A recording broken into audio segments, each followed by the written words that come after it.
Millie and Christine McCoy, two women strung together. Their spines stitched together created a blended quilt of their bodies, Millie and Christine. Siamese, conjoined twins born in 1851, died in 1912. I am the direct descendant of a tree whose roots were twisted together in agony, kidnapped and stolen from her family. They were sold into the circus. At 10 months old, instead of being displayed for their adorable manner, they were deemed freaks of nature.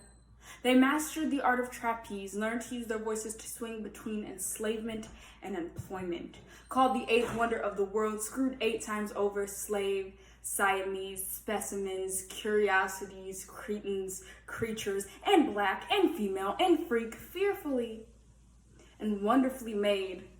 The world couldn't fathom their excellence, so they exploited it. Paraded around a freak show, getting tangled in the tightrope more chains, their freedom was a business transaction. So Purvis sold to Bauer, and Bauer sold to Smith. They ended up a product of Barnum, who would go on to be praised as a hero in 2017. The Greatest Showman got famous for that song, "This Is Me."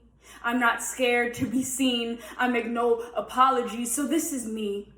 The living blood of Millie and Christine, the descendant whose mouth was roped shut, strung up my ancestors like marionette dolls, stuffed my mouth with cotton like they picked, prevented me from telling their story by cutting off any recollection that might form a coherent connection between them and I.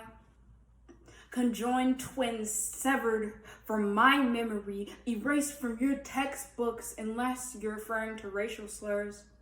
For once, I don't mean the word nigger. Siamese is the only bridge between them and I. And if they weren't a product or a puppet, even their names would remain a foreign taste on my bleached tongue. Millie and Christine are more than a story to be brushed past, more than a song that dances over the cruelty of Barnum, but women.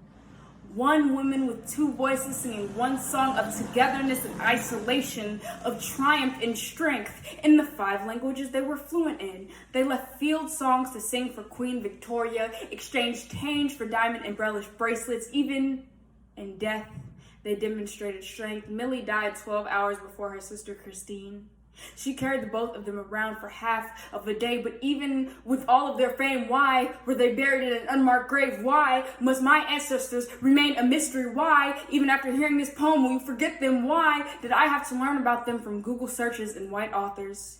Because stories like theirs are always being put on the back burner, being engulfed in flames before ever seeing the light of day. But I will be the voice for the voiceless and utter their story until my breath runs out, because I refuse to let another story of black women fade into oblivion like it always seems to happen now. Because it happened to them, and this poem is resurrecting them. May they never be left dead again. I am them, and they are me, so I will scream their names until it rings in my ears and fails to leave your memory. Millie and Christine.